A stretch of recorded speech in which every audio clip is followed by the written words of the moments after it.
5명의 자녀를 둔 아버지가 있습니다. 그 중에 한 아들이 유독 병약하고 총명하지 못해서 늘 형제들에게 준육을 들고 사는 모습이 아버지가 볼 땐 너무너무나 가슴이 아팠습니다. 손가락을 깨물면 모든 손가락이 다 아프듯이 이 아버지의 마음엔 항상 이 연약한 아들이 그의 가슴에 아픔으로 남아 있었습니다. 어느 날 아버지께서는 5그루의 나무를 사와서 5명의 자녀들에게 한 그루씩 나눠주면서 땅에 잘 심어서 잘 키우면 1년 후에 가장 잘 자란 나무 주인에게 뭐든지 원하는 대로 소원을 들어주겠다고 아버지가 말했습니다. 1년이 지났습니다. 아버지는 자녀를 데리고 나무를 심은 숲으로 갔습니다.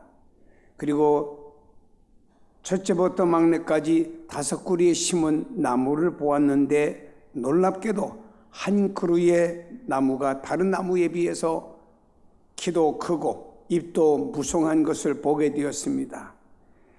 그 나무의 주인은 아버지의 마음을 너무나도 아프게 했던 연약한 아들이었습니다. 아버지는 약속대로 그 아들에게 무엇이든지 원하는 것이 뭐냐고, 무엇이든지 원하는 거 들어주겠다라고 말했습니다. 그러나 아들은 아무것도 아버지에게 구하지를 못했습니다. 아버지는 이 아들을 내게 뭐든지 도와주겠다고 했지만 아들은 뭘 대답을 못한 것은, 아버지는 이 아들을 향해서 또 이렇게 또 말합니다. 큰 소리로, 이렇게 나무를 잘 키운 것을 보니 너는 앞으로 훌륭한 식물학자가 되겠구나 라고 하며 그에게 필요한 것, 아버지가 원하는 것 다 해주겠다라고 약속을 했습니다. 아버지의 칭찬과 형제들의 지지를 받은 아들은 성취감이 고조되어서 식물학자가 되겠다고 하는 꿈을 가지고 그 밤에 잠을 이루지를 못했습니다. 밤에 뜬 눈으로 세운 다음에 아침에 잘 자라준 나무가 고마워서 새벽에 나무가 있는 곳으로 가보았더니 아버지가 이 아들보다 먼저 와서 유두기 그 아픔이 있는 아들의 나무에다 아버지가 물을 주고 있는 모습을 아들이 목격하게 되었습니다. 아버지는 이 아들이 다른 형제에 비해서 연약하고 다른 형제들에 의해서 모든 것이 너무나 부족한 모습을 길을 살려주기 위해서 그 나무에 매일같이 가서 아버지가 물을 주며 그 나무를 잘 자라게 주었다라고 하는 것입니다. 이것이 아버지, 이것이 부모의 마음이고 모습이라고 하는 것을 대표적으로 보여준 예가 될 것입니다. 그 아들은 자라나서 훌륭한 식물학자는 되지 못했지만 미국의 국민들의 많은 지지와 신뢰를 받는 대통령이 된 루즈벨트라고 하는 사람입니다. 한 부모의 뜨거운 사랑이 이 아들을 지도자로 세우는 놀라운 역사를 이루게 된 것입니다. 저는 이러한 사건을 들으면서 이것이 부모의 마음이구나. 이러한 부모에게 효도하는 것은 마땅한 것이고 매년 어버이날을 기념하여서 효행상을 받는 사람들이 신문에 오르내립니다. 보면은 이분에게는 1년 훌륭한 면이 있었구나라고 하는 것을 다시 한번 우리는 느끼게 됩니다. 효라고 하는 것은 아는 것으로 끝나는 것이 아니고 실천까지 가야만이 된다라고 하는 것입니다. 효라고 하는 말은 성경에는 말씀합니다. 내 아버지 어머니를 공경하라. 이 공경하는 것은 마땅한 것이라고 우리에게 말씀을 해주고 있는 것입니다. 어떻게 공경하는 것이 진정한 효일까요? 신명기 28장에 보면 유명한 축복과 저주에 대한 말씀이 소개됩니다. 여기에 복받는 길과 저주받게 되는 길을 명백하게 우리에게 말씀해 주고 있습니다. 성경 말씀합니다. 내가 내 하나님 여호와의 말씀을 삼가 듣고 내가 오늘 네게 명령하는 그의 모든 명령을 지켜 행하면, 2가지를 말씀했습니다. 하나님의 말씀을 잘 듣고 내 하나님의 말씀을 잘 지켜 행하면 하나님이 복을 주시는데 성읍에서도 복을 받고 들에서도 복을 받을 것이며 내 몸의 자녀와 내 토지의 소산과 내 짐승의 새끼와 소와 양의 새끼가 복을 받을 것이며 네 광주리와 떡반죽 그릇이 복을 받을 것이며 네가 들어와도 복을 받고 나가도 복을 받을 것이니라 말씀했습니다.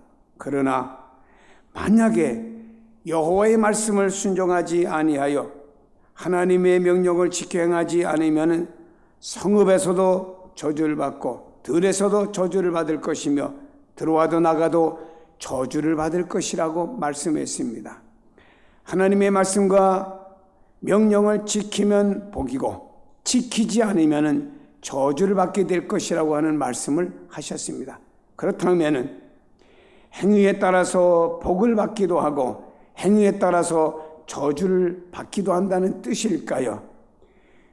그렇지는 않습니다. 이 말씀은 행위에 대한 요구로 오해해서는 안 되겠죠. 이것은 진정한 믿음, 살아있는 믿음에 대한 요구라고 하는 것입니다. 왜냐하면 하나님을 진실로 믿는 사람들에게는 그 말씀을 따라 사는 열매가 반드시 나타나게 되어 있기 때문입니다. 우리가 본문을 돌아가 봅니다. 쉽게 하지 못할 말씀이 기록되어 있음을 보게 됩니다. 여러분, 정통 기독교 교리를 보면 구원은 무엇으로 받습니까? 행위로 받습니까? 믿음으로 받습니까? 분명히 우리는 믿음으로 구원을 받는다고 고백하고 있습니다. 근데 본문은 마치 행위로 구원을 얻는 것처럼 오해하기 쉽게 우리에게 말씀을 소개합니다. 한 부자 청년이 영생을 얻기 위해서 무척이나 고민하고 애쓴 모습이 역력히 드러나고 있습니다. 이 고민을 가지고 예수님께 찾아와 묻습니다. 선생님, 내가 무슨 선한 일을 하여야 영생을 얻습니까? 지금 이 청년은 영생을 얻기 위한 방법, 즉 구원을 얻기 위한 방법에 대해서 물은 것입니다. 그렇다면 대답은 분명하지 않습니까? 나를 믿어라. 예수 그리스도를 믿으면 구원을 얻는다. 누구든지 믿기만 하면 된다. 이렇게 말씀해야 될 것 아니겠습니까? 근데 예수님의 대답은 아주 의외의 말씀을 하셨습니다. 네가 생명에 들어가려면 계명들을 지키라. 구원을 얻으려고 하면 계명들을 지키라는 말씀입니다. 그리고 하시는 말씀이 살인하지 말라, 간음하지 말라, 도둑질하지 말라, 거짓 증언하지 말라 하시면서 네 부모를 공경하라 말씀을 빠뜨리지 않고 있습니다. 그리고는 네 이웃을 네 자신과 같이 사랑하라고 말씀하십니다. 여러분, 도대체 계명을 지키는 것과 구원을 받는 것은 무슨 관계가 있다는 말입니까? 도대체 부모를 공경하는 것과 구원받는 것이 무슨 관계가 있다는 말입니까? 구원은 행위로 얻는 것이 아니라 믿음으로 얻는 것 아닙니까? 그렇다면 예수님 말씀하신 계명을 지키라고 하는 것은 무슨 뜻이냐 이거예요. 행위를 요구하는 것일까요? 아닙니다. 말씀을 따라 행하면 열매 있는 믿음을 가져야 된다고 하는 것을 말씀하는 것이죠. 다시 말씀드린다고 하면 내 부모를 공경하지 못하는 자가 어떻게 보이지 않는 하나님을 공경할 수 있단 말이냐, 이런 말씀이 되죠. 눈에 보이는 형제도 사랑하지 못하는 자가 보이지 않는 하나님을 사랑할 수가 있느냐라고 하는 말씀이 되는 것이죠. 그러므로 어떤 신학자는 이 말씀을 이렇게 해석을 했습니다. 하나님을 섬기려고 하면 먼저 인간이 되어라. 너를 낳아주고 길러주신 부모도 공경하지 못하면서 하나님을 공경한다고 하는 것은 위선이다. 이 세상에서 가장 고귀한 사랑을 베풀어 주신 부모님조차 사랑하지 못하는 자가 어떻게 하나님을 사랑한다는 말이 될 수가 있겠느냐, 이런 뜻이라고 어떤 신학자는 해석을 해놓았습니다. 간혹 부모님에 대해서 섭섭하게 생각하는 사람 혹은 원망하는 사람을 발견해 볼 수가 있습니다. 근데 여러분, 우리 부모님들은 어떤 분인가요? 때때로 자녀가 성장할 때 똥기저귀를 들여다보면서 냄새를 맡으며 황금색이라고 기뻐하는 부모가 있습니다. 변의 색깔이 좋지 않다고 근심하며 울어보채는 아이를 들쳐업고 밤을 지새운 분이 바로 우리 어머니의 모습입니다. 가난하에 먹을 것이 없던 그 시절 음식 한 조각이라도 걸쳐 먹이기 위해서 당신의 배에 허리띠를 동여매고 일거리를 찾아 헤맸던 분들이 우리의 어머니들이십니다. 우리의 부모님들은 자식을 위해서는 목숨이라도 아끼지 않고 희생하겠다고 했던 분들이었습니다. 가난한 시절 좋은 옷, 맛있는 음식을 배불리 먹지 못했습니다. 그러나 베푸신 사랑만큼은 세상의 어느 것과도 비교할 수가 없습니다. 여러분, 맛있는 음식을 배불리 먹이지 못한 부모의 심정이 어떠했을까? 다 떨어진 자식의 옷을 바늘로 꿰매면서 그것을 위해서 또 애썼던 부모님들의 심정이 어떠했을까? 나이 드신 부모님들은 배고팠던 옛 시절을 생각하고 아마 추억할 수도 있을 것입니다. 옛날 시골에서 등잔불을 켜고 살았던 시절이 있었습니다. 검정 고무신을 신고 살았습니다. 흰 고무신을 신는 것이 소원이었던 시절도 있었지요. 그러나 여러분, 좋은 옷, 좋은 음식 대신에 우리의 부모님들은 바로 여러분들에게 이런 것들을 못 주어도 사랑을 먹고 자라도록 은혜를 베풀어 주었습니다. 우리는 부모님의 눈물을 먹으며 자랐지요. 이런 부모님을 공경하고 섬기는 것은 바로 사람의 기본적인 도리라고 성경은 말씀합니다. 그런데 그런 부모님을 공경하지 않는 불효자들을 향하여 구약 성경에는 엄하게 말씀을 하십니다. 신명기 27장에 보니 하나님께서 모세를 통하여 에발 산상에서 백성들에게 저주를 선포하는 말씀이 나옵니다. 그 중에 대표적인 두 가지 사건을 소개하면은 하나님 이렇게 말씀합니다. 우상은 여호와께 가증한 것이니 그것을 만들어 은밀히 세우는 자는 저주를 받을 것이라 할 것이요 모든 백성을 응답하여 말하되 아멘 할지니라. 여러분, 우리는 흔히 말입니다. 축복이 선포될 때는 아멘으로 화답하는 것 당연한 것 아닙니까? 여러분, 누구를 통해서 축복이 선포가 되고 혹은 부흥상사를 통해서 혹은 누군가를 통해 축복이 선포될 때는 아멘으로 화답합니다. 그런데 신명기 27장에 가서는 저주를 선포할 때도 아멘으로 화답하라고 말씀했었어요. 여긴 두 가지 의미가 있습니다. 하나는 절대로 우상을 섬기지 않으리라고 하는 결단으로 아멘하라는 말씀이고, 또 하나는 우상을 섬기는 자는 반드시 저주를 받게 된다고 하는 의미에서 아멘하라고 하나님이 강조한 것입니다. 그리고 또 이렇게 말씀합니다. 그의 부모를 경홀히 여기는 자는 저주를 받을 것이라 할 것이요 모든 백성은 아멘 할지니라. 여러분, 하나님께서 에발산상에서 부모를 경홀히 여기는 자를 향해서 저주를 선포하십니다. 모든 백성은 그 저주 앞에 아멘으로 대답할 것을 명령하고 계십니다. 이것은 부모를 경홀히 여기는 자에게 저주가 내리겠다고 하는 하나님의 강력한 의지가 담겨져 있는 말씀입니다.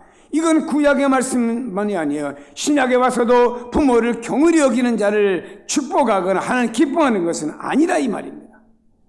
출애굽기 21장 15절에 자기 아버지나 어머니를 치는 자는 반드시 죽일지니라. 예나 지금이나 부모를 때리는 사람들이 있대요. 얼마 전에 부모를 죽였어요, 자식이. 2010년대보다 2013년대 가서는 부모를 때리는 자녀가 더 배로 늘어났다는 통계를 신문에서 읽어봤습니다. 우리가 사는 현실의 이야기입니다. 성경은 말씀합니다. 하나님 말씀합니다. 이런 사람은 사형에 처하라. 반드시 죽이라고 성경은 말씀했습니다. 잠언 30장 17절에 아비를 조롱하며 어미 순종하기를 싫어하는 자는 그들의 눈은 골짜기 까마귀에 쪼이고 독수리 새끼의 먹이가 되리라. 골짜기 까마귀가 쪼이고 독수리에게 먹힌다는 것은 무엇입니까? 십자가에 처형당한 사람들이 겪게 되는 고통을 설명하는 것입니다. 여러분, 중독 사회에서는 중개인을 십자가에 사형시킵니다. 그러고 나서 십자가 위에서 여러 날을 방치해 둡니다. 그래서 지나가는 행인들로 하여금 나는 저렇게 죄 짓지 말아야겠다. 그리고 그 십자가 위에는 그 사람의 죄목이 적혀 있습니다. 금치 나가면서 그 광경을 본 사람은 나는 저렇게 죄를 짓지 말아야지 라고 경각심을 불어넣기 위해서 그 십자가를 세워놓습니다. 그런데 그 십자가에 매달린 사람에게 맹수들이 와서 살을 뜯어가고 까마귀가 와서 눈을 쪼아먹습니다. 바로 잠언서의 말씀은 이런 의미에서 이 말씀을 하신 거예요. 다시 말씀드린다면 부모를 조롱하고 순종하지 않는 자들은 십자가에 달려 죽으리라. 그러니까 성경의 역사 속에 가장 중죄인들이 달렸던 십자가에 불효자들은 달리라 이 말이에요. 똑같은 맥락의 의미입니다. 그만큼 불효자는 큰 죄인이고 용서받을 수 없는 죄인이라고 성경은 말씀하고 있습니다. 여러분, 부모를 공경하지 않는 죄, 부모를 업신여기는 죄, 곧 사형에 해당되는 죄라고 하는 사실을 잊지 말아야 됩니다. 오늘 성경 본문으로 돌아와서 말씀합니다. 영생을 얻으려면 어떻게 해야 합니까? 물었을 때 청년에게 네 부모를 공경해라 라고 주님은 말씀하셨습니다. 부모를 공경하지 못하는 자가 하나님을 공경할 수 없기 때문에, 부모의 은혜를 모르는 자가 하나님의 은혜를 알 수 없기 때문에 너는 먼저 인간다운 인간이 되어라 라고 하는 것입니다. 아무리 신앙이 좋고 영적이 풍성하다고 해도 인간이 인간답지 못하면 그 사람은 인간이 아니라 이 말입니다. 여러분, 여기서 주님 말씀하십니다. 내가 영생을 얻으려고 하면은 먼저 부모를 공경해라. 그 다음에 와서 영생이란 단어를 운운해야 되지 않겠느냐라고 하는 주님의 반문의 말씀이 됩니다. 하나님은 안식일을 거룩하게 지킬 것을 아주 중요시하게 말씀하셨습니다. 근데 레위기서 19장 3절에 보면 너희 각 사람들은 부모를 공경하고 나의 안식일을 지키라. 나는 너희의 하나님 여호와니라. 부모를 공경하고 안식일을 지키라고 그랬습니다. 여러분, 성경은 안식일을 범하는 자는요 돌에 맞아 죽이라고 말했습니다. 근데 성경은 말씀합니다. 너희 부모를 공경하고 와서 나의 안식일을 지키라. 슬픈 일이지만은 부모를 전혀 공경하지 않으면서 믿음이 좋다고 평가를 받는 사람들이 있습니다. 어떤 사람은 교회 와서 두 팔을 걷어붙이고 열심히 일합니다. 그런 사람이 부모를 내몰라라 방치하는 사람들이 있지요. 그러나 여러분, 부모를 공경하지 않는 사람의 안식일 거짓이죠. 부모를 공경하지 않는 사람의 주일 성수는 거짓입니다. 부모에게 경솔한 자는 그들의 신앙은 위선이고, 부모를 조롱하는 자는 하나님을 섬기지 아니할 뿐더러 사형에 해당되는 중죄인이라는 사실을 오늘 성경은 우리에게 말씀하고 있습니다. 성경은 부모 공경하는 것은 하나님의 권위와 동일시하고 있습니다. 우상을 섬기는 자는 저주를 받을지어다. 부모를 경외를 여기는 자는 저주를 받을지어다. 자, 하나님을 경외하는 것, 그리고 다음에는 이 땅에서 부모를 공경하는 것, 같은 그 다음의 맥락에 두고 있다고 하는 것입니다. 우상을 섬기는 자도 저주를 받고 부모를 경홀히 여기는 자도 저주를 받으라고 말씀했습니다. 부모를 때리는 사람은 사형에 해당한다 그랬습니다. 안식일을 지키려고 한 부모를 경외하고 안식일을 지켜라 말씀했습니다. 이것이 하나님이 인간에게 주신 명령인 것입니다. 지금 여러분의 마음에 부모에 대한 고마움의 비중이 얼마나 되시는지요? 한번 깊이 돌아보며 반성을 해야 됩니다. 방향을 바꿔서 여러분은 여러분의 자녀들을 향해서 쏟고 있는 마음이 어떻습니까? 내 자녀를 위해서라면 목숨이라도 내놓겠다고 하는 사랑을 주고 있지 않습니까? 바로 이런 마음으로 부모님이 나를 키우셨다고 하는 것을 잊지 말아야 됩니다. 어떤 사람들은 사랑은 내리 사랑이야. 자식을 엄청 자랑하면서 부모는 방치합니다. 이거는 성경적이 아닙니다. 여러분, 우리는 그동안 못해드린 효도의 마음 다시 한번 돌아보십시다. 부모님께 효도하는 이들에게 하나님의 복이 기다리고 있어요. 성경 신명기에 말씀합니다. 너는 내 하나님 여호와의 명령대로 내 부모를 공경하라. 그리하면 내 하나님 여호와가 내게 준 땅에서 내 생명이 길고 복을 누리리라 말씀했습니다. 효도하는 자에게 장수의 복을 주시고 복을 누리는 인생이 되게 해주시겠다고 약속했습니다. 효도하는 자에게 이와 같이 복을 주시는 까닭은 효도하는 모습에 하나님의 마음이 감동을 받으시기 때문이라고 하는 것입니다.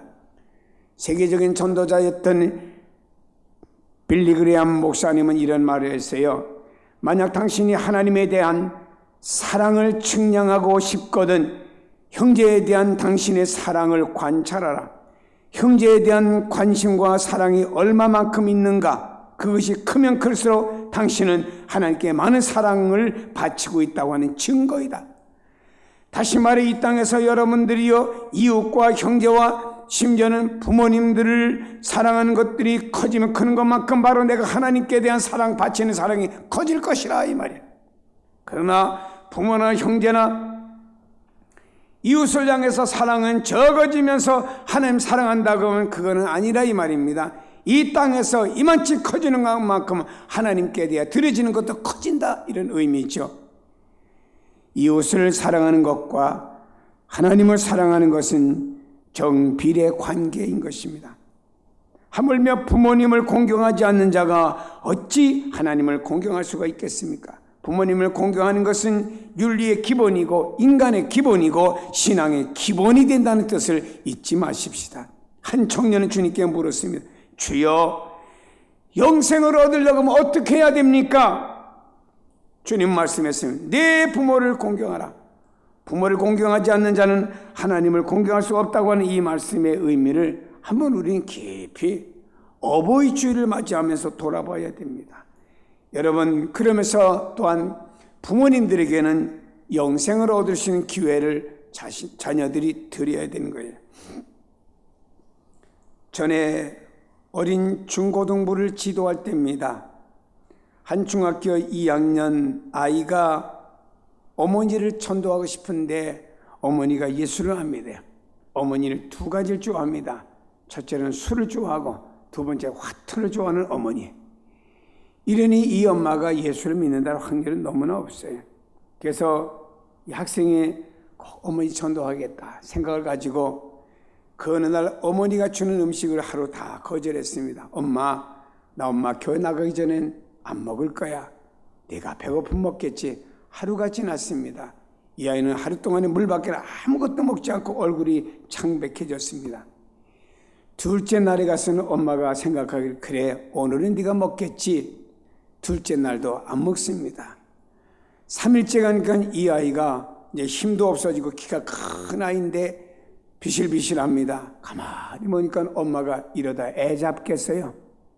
그래서 아들을 불러놓고 야, 내가 다음 주부터 교회 나갈 테니까 너 밥 먹자. 그래서 사흘 금식하고 엄마 전도하고 그리고 이 아이는 밥을 먹었어요. 여러분, 왜 이런 얘기 하냐면요, 이 아이가 지금 목사가 됐지만 참 그 엄마에게 이 아이는 영생 얻으시는 기회를 꼭 드려야 되겠다는 이 간절함과 뜨거움이 엄마를 전도하게 된 것입니다. 왜? 그 어머니를 사랑하기 때문에. 자신은 예수 믿고 구원받지만 어머니는 예수 믿고 구원받지 못하면 너무 가슴이 아파서 전도할 기회로 이 아이는 진실로 믿음으로 금식하며 이렇게 어머니를 전도한 내용입니다. 사랑하는 여러분, 이 땅에서 윤리와 신앙의 기본은 바로 부모 공경하는 겁니다. 이제까지 여러분의 모습이 어떠했던지 간에 이제부터라도 그 부모님이 생존해 계시면, 부모님이 돌아가셨으면 이웃의 어르신들, 아니 교회 어르신들도 많습니다. 그분들을 우리가 잘 배려해 드림으로 인해서 우리가 이만큼 이웃을 사랑하고 이만큼 부모를 사랑하는 그만큼 바로 내가 하나님을 사랑하는 게 그대로 보여진다고 하는 걸 기억하시고, 다시 한번 어버이 주일을 맞이하면서 여러분 안에 이 마음이 커지기를 주님의 이름으로 축복합니다.